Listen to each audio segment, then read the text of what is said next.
Welcome to the third episode of We Need to Talk.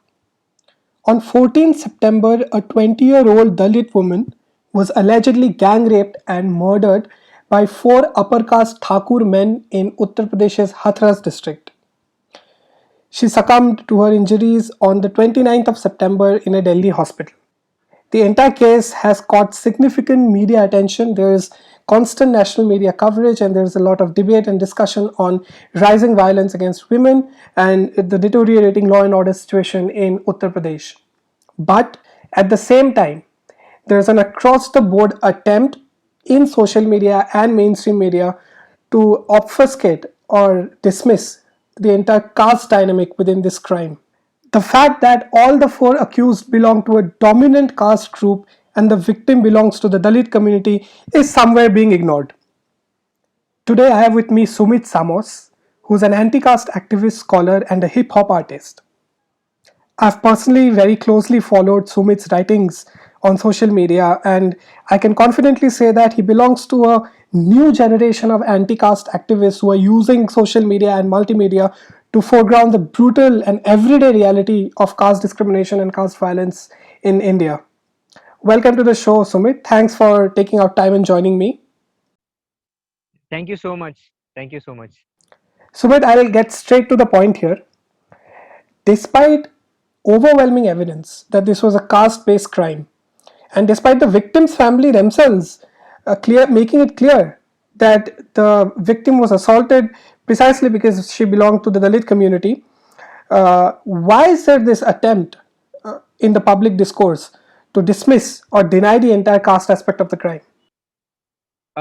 Well, interestingly enough, they're not denying caste. What they're trying to do is they're projecting caste on Dalits. Whenever rape, every time there's some rape or any kind of atrocities that happens and it gets, limelight, they ask where are the Dalit leaders, right? If it is about sexual crimes, according to them, only women should come and protest, right? But they're asking where are the Dalit leaders. So they are projecting caste on Dalits. But on the others, on the other hand, what they're trying to do is it's not about caste. They're saying it's not about caste because it implicates the upper caste, trajectory of history in Uttar Pradesh and particularly Thakurs. And Thakurs at present they are dominant in political power. They are part of Yogi government. Yogi comes from the same community, and they are part of the police. They are part of the local governance. There, the civil servants, the police, all of them are together with the community, with the Thakur community there. And so that is why I think and I mean that is why they constantly try to make it a isolated incident of sexual crime, where as if there is no caste dynamics, there is no social dynamics involved in it. I mean, unlike other cases, I mean, I'm not saying, of course there, rapes, any kind of rapes to any individual is brutal, no denying of that. But here it cannot be an individual incident because not just the family, not just the person who succumbed to death, after such brutal and heinous sexual violence, even the local Dalit people, the Valmiki community people have been saying that the Thakurs there have been, discriminating them, have been harassing them for quite some time. And there was also SCST Prevention of Atrocities Act against one of the grandfather of one of the accused, and a father of one of the accused is also closely linked with BJP, right? So in all of this, they do not want to make themselves the culprit. And social power, the social power, caste, social power of caste by the Thakurs have been in existence in all of these places. And this is what makes the Dalit women far more vulnerable than any other upper caste women, because it is the caste and the rural dynamics of land and labor relationship, segregation, who is in police, who is in the local governance, all of that determines who has power. This determines the power balance, the power equation in the rural Uttar Pradesh. And that is what makes Dalit women the most vulnerable one, but also at the same time that makes the upper caste men, that gives the upper caste men so much of impunity to commit whatever they can. And so that is why I feel so many Dalit women are constantly saying it is caste rape. They're also using this particular word called caste rape. It's about caste. And it is, and then every time, be it Khairlanji, we saw Khairlanji just 2-3 days back. There was anniversary of Khairlanji. Khairlanji happened. in 2006 in Maharashtra, where two Dalit women were stripped naked. They were genitally mutilated, and it was it was one of the most gruesome crimes that Dalit history remembers. And So in that case, even there, it was a caste conflict that finally led to this kind of violence on Dalit women. And that is what Dalit women activists, the anti-caste activists, have been constantly saying. Look, this is how it is linked to caste. And these people, and especially the upper caste feminists, them, they're denying it, because what happens is the moment they accept caste, as a factor, they also will be scrutinized, because they are also part of these caste networks. They're also part of, I mean, of course, they are oppressed within their homes. There's patriarchy within their homes, but they also will be scrutinized, and that they do not want. And to give a space to Dalit women in the forefront to create a narrative is not something that they would like at this point of time. Because I was looking at one of the Facebook posts by a senior Dalit women activist named Cynthia Stephen. I was looking at posts by so many Dalit women activists, young ones. They have so much of anger towards the mainstream women's movement. They are saying that, look, you have not given us our space. You're constantly trying to deny caste in all of this. You're very clearly saying women, and then you're not even women and men. You're using this binary without even talking about caste. So I feel, this aspect of not allowing Dalit women to be in the forefront is something that the upper caste feminists do not want. But on the other side, of course, the upper caste Hindus of Uttar Pradesh, they do not want to make it a caste conflict. This is basically a caste conflict, but they do not want to make it a caste conflict, because that is when the quote unquote Hindu unity that they're trying to project outside will be hampered. So they do not want that. So all of them have their own reasons to not bring caste, is what I feel. Right. This is actually also what I was coming to. That we have seen a couple of dominant caste groups like the Savarna Parishad come out openly in support of the accused. We also saw a rally of sorts being organized today in Hathras in support of the accused who belong to the Thakur community, right? So we understand when certain right wing groups do that. But tell me something. Why do we see this tacit denial or dismissal of the caste angle, or shifting the blame of quote unquote castifying the entire incident on the Dalit community, on the anti-caste activists from the liberal and progressive quarters, right? Because this is usually the segment of the population that is quick to recognize, for instance, say Hindutva hegemony or Hindutva discrimination of minority groups, or even in the American context, racial discrimination of blacks. Then why the dismissal of caste discrimination in the Indian context by these same people? Well, interesting enough, I was talking to one of my friend, anti-caste student activist, and he was telling me this as to how this entire narrative of fascism coming after Modi, entire narrative of fascism coming after Modi, and their understanding of fascism is limited to, the current Modi government. Their understanding of fascism is limited to that, and their understanding of fascism is so hollow that it cannot grasp the social realities, and the power dynamics of caste that exists, that has been in existence for such a long time. And most of these brutal caste atrocities, be it Khairlanji, be it Kandhamal, be it you know be it what happened in Bihar during the 90s, so many massacres that happened were under Congress rule. They were under Congress rule.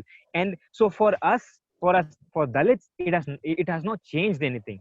The only thing that has changed is now the state is much more explicit in siding with the perpetrators, like openly visible.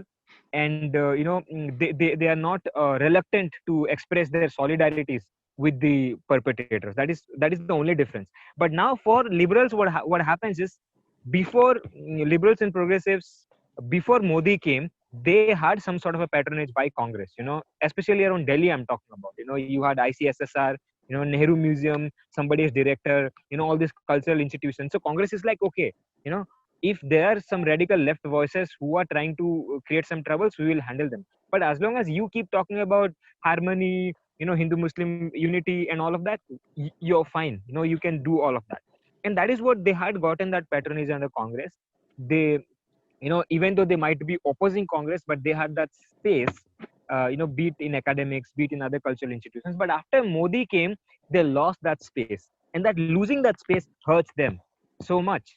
And that is where their understanding of the present situation is everybody is saying, Yogi should resign and Modi should resign, as if without Yogi and without Modi, as if this violence wouldn't have happened. This violence anyway exists. I mean, recently I was reading in Rajasthan, there are so many crimes. Rajasthan is ruled by Congress government. It is just that it has not, been a reference point of public outrage. Rajasthan has seen so many crimes, brutal crimes against Dalits in recent times. So, I feel their only agenda is, it's a very selfish kind of a political understanding where it is about them.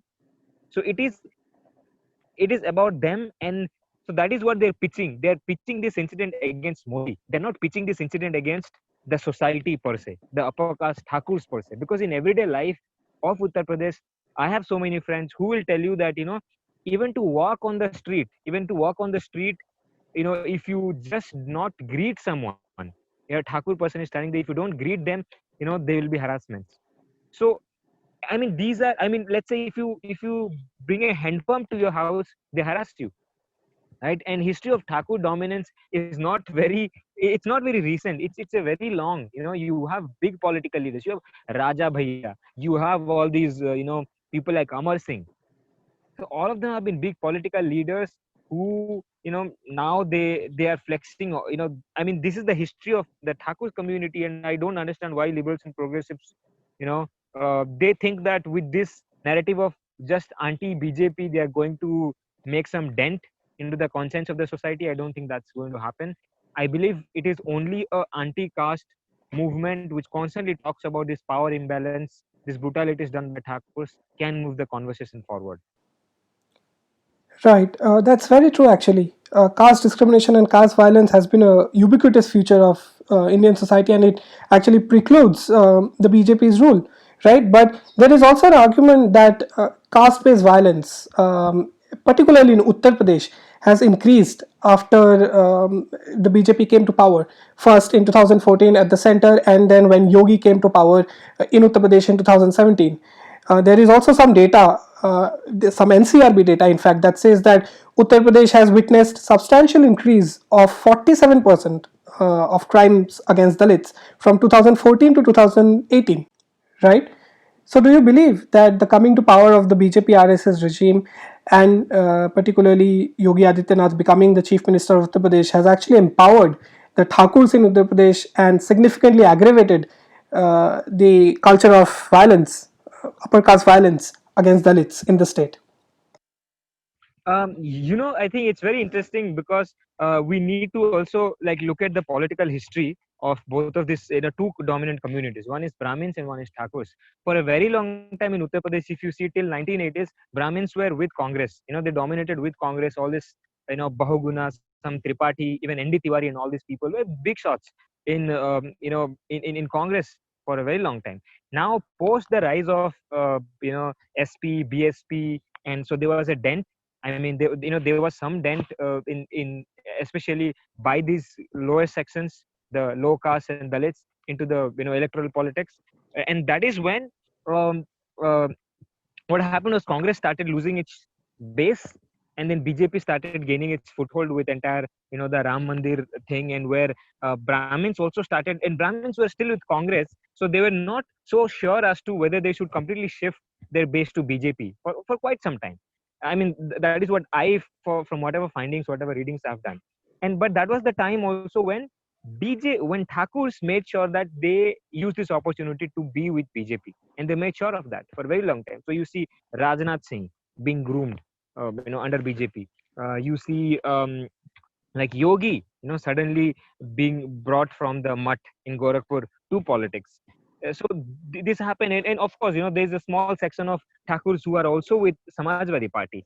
So that is one thing, and over a period of time, they have always been played a second fiddle to Brahmins for a very long time, right? But now after BJP coming to power, and Yogi also has an organization called Hindu Yuva Bahini. It was formed in 2002, and they are more like a caste militia group. Like they are more like Ranveer Sena sort of a thing, except that they haven't committed big massacres. That's it. I mean, of course, they are the people who have been involved in Saharanpur incident and all of that, but not big massacres. So now In and UP politics is also, very interesting, because all of this also leads to, local jo theka, if it's about sand mining, it's about, if it's about, um, giving, even in bus stops in Uttar Pradesh. I When I visited, I remember, even in bus stops, if you have to open a private bus ticket counter, you have to have some connection with the, local caste groups and all of that. And usually in all of these places, it's the thakurs, contracting of roads, contracting of buildings, all of that. This thekedari and all of that is done by thakurs now. And Brahmins have been Brahmins have been sidelined to some extent. That is why Brahmins also kept expressing their anguish about how they're losing their place and all, which BJP is now trying so hard to also get them into board, but that's becoming a bit difficult. So I think this decades of not being in the power center, you know I mean, of course they were in power but not in the power center, has also somewhere led them, has also let them lose. As in, like, okay, now everything is ours, we'll do whatever we want. And but apart from that, I also would want to say that in this region of Uttar Pradesh, around Gorakhpur, or around and around this region, is also what is happening is, there is a small section of Dalits who are also assertive. I mean, especially, I mean, people want to believe that maybe because these Dalits are poor, vulnerable, that is why this atrocity is happening. But the other case is also, the moment you resist more, there's also atrocities. And that is something we also see around these areas. I'm not talking about this particular family per se, but around these areas you see, Ambedkarites, organizations, or let's say organizing public procession during Ambedkar Jayanti, April 14th, and they're saying that no, we will also do, we'll also ride the horse during our wedding procession. And these are small events where Dalits also are trying to resist, access. They want to assert their place in the public space. So these are small things which really hurts them. And I was watching one of the video where a Thakur woman is saying, even a Thakur woman is saying, "Hum to Thakur hai, Thakur to Thakur hi rahega," and we won't allow them to get into do the public process in the main street. If that happens, then there is going to be riot. And they are openly threatening this.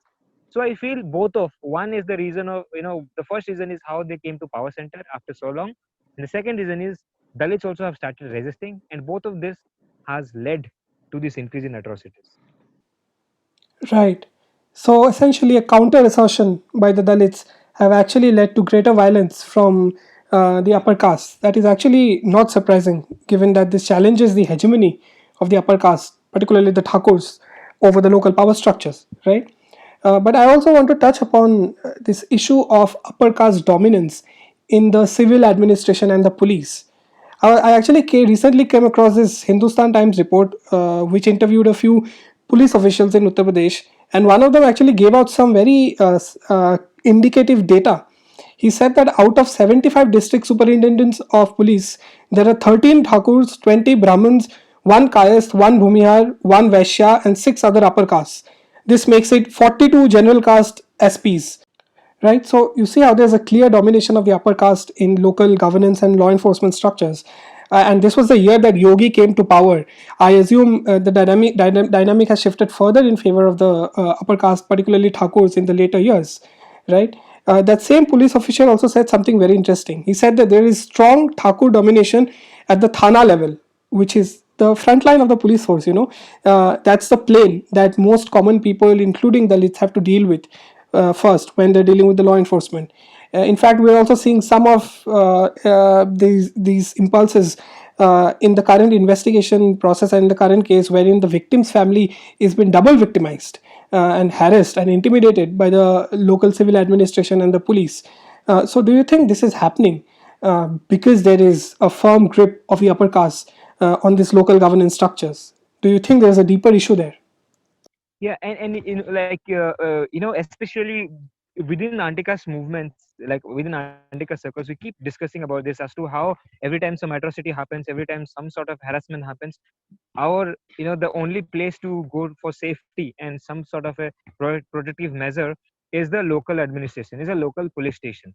That's it. We don't have any other groups to protect us. So that is where the relationship with Indian state also becomes very complicated. It's not as though Dalits are pro Indian state and all of that. It's just that this is one of the negotiating space that we have to protect ourselves. And now in local, what happens is there are there are few officers. One is the BDO, block development officer. Another one is the tehsildar, and then the next is the police SHO, the sub inspector.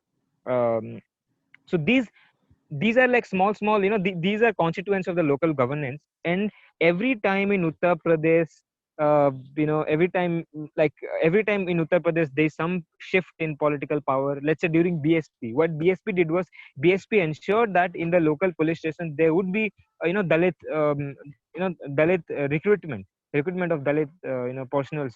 And then so that also made sure as to how not just them, not just the police, but even the DMs. If a DM is not properly doing the job, then in protecting the Dalits, then Mayawati, you should just transfer them.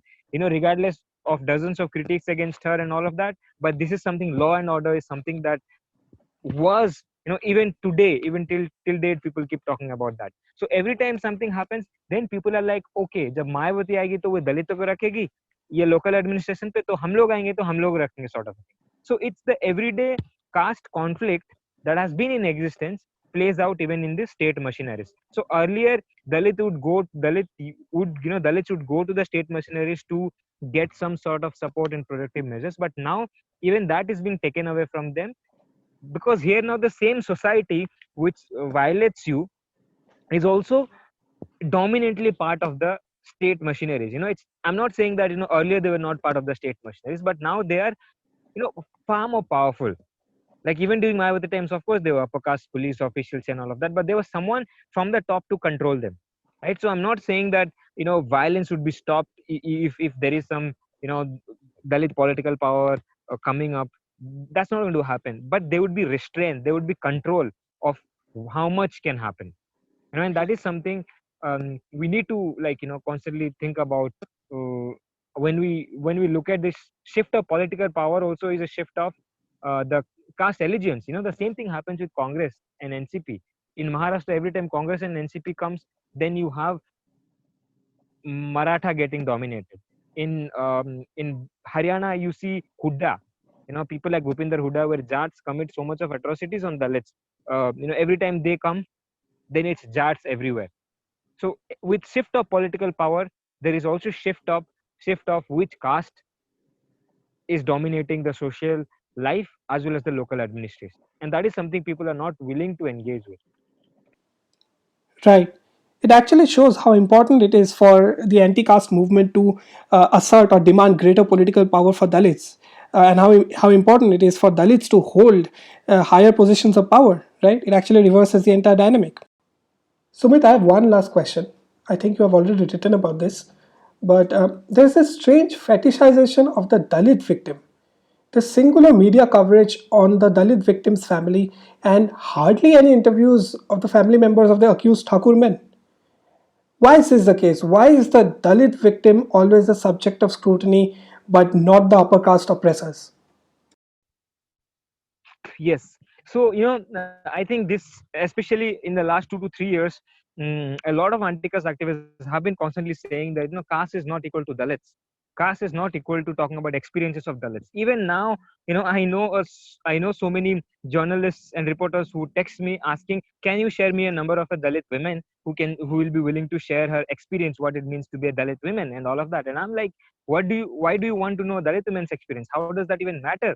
You know, Right. there have been enough documentation of Dalit women's experiences and what they face, but we still do not know what happens inside the Thakur's houses. And Dalits cannot go and do research inside Thakur's localities and their houses. Even if we might study in big universities, we can never do that. It's very difficult. And I was trying to look at the history of Thakurs in Uttar Pradesh. Apart from their own writings, of course, it's all hagiographies, or let's say a little bit of their political history as to how did they shift and all of that. There is almost zero material when it comes to their social life, their cultural value systems, and how they operate in their everyday life. There is almost zero material, and I was wondering as to why do people do not study that. And I think, as Ambedkar constantly said, as to it's not about caste, it's always castes mutually interacting with each other in everyday life. And that is where this power equation plays out as to who is at the receiving end and who is at the perpetrating end. And that is something that people are not willing to engage with. For them, it's caste is about the victimhood of Dalits, the pain of Dalits, the suffering of Dalits. And that is where Dalits almost become lab species, where they have to be scrutinized, and almost as though the pain and sufferings of Dalits is going to evoke some sort of a rebellion of the upper caste or the mainstream society to change or to overthrow caste system.